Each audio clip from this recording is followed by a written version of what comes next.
আমাদের এই খুনসুটির এই ছোট্ট মিনি ব্লগে তোমাদের সকলকে স্বাগত। আবারও বেরিয়ে পড়েছি দুজনে মিলে। আমি তো সবসময় বলি যে অন্যের জন্য না হোক, নিজের জন্য হলেও একটু বাইরে বেরিয়ে এসো, যখন তোমাদের ইচ্ছে হবে বা যখন তোমাদের সময় হবে।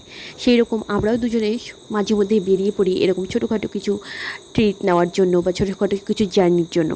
তাই তেল গাড়ি শেষ হয়ে গেছিলো, তাই ভাবলাম আমরা একটু তেলটা ভরিয়ে নিই। তারপর আমরা এখানে চলে আসলাম আমাদের বেকিডাঙ্গাতেই, মানে দুর্গাপুরে একটা ছোট্ট রেস্টুরেন্ট রয়েছে যেটা কল্পনা ভিলেজ রিসর্ট বলে। বেশ সুন্দর। শুরুতেই এই যে মূর্তিটা দেখছো, মা কালীর মূর্তি, ভীষণ সুন্দর, আর অ্যাম্বিয়েন্সটাও ভীষণই ভালো।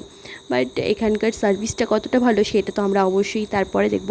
চারপাশটা বেশ সুন্দরভাবে সাজিয়েছে। এখানে মেনু কার্ড এরা করেনি, এখানে লিখেছে। এই যে কর্নারটা দেখছেন, এই কর্নারটা আমার ভীষণ পছন্দ হয়েছে। মানে এখানকার এই কর্নারটাই সব থেকে বেশি আমার পছন্দ হয়েছে, জানি না কেন।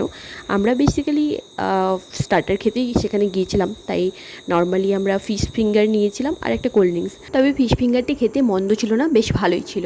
আর তারপরে আমরা খাওয়া দাওয়া কমপ্লিট করে এখান থেকে বেরিয়ে পড়লাম বাইরের অ্যাম্বিয়েন্সটা দেখার জন্য। আর ওই কর্নারে একটা দোলনা ছিল, আমি খেয়াল করিনি, বেরোনোর সময় দেখতে পেলাম। তারপর একটু দোল খাওয়া যাক, সেখানে একটু দুলে তারপর আমরা বাড়ি চলে যাব।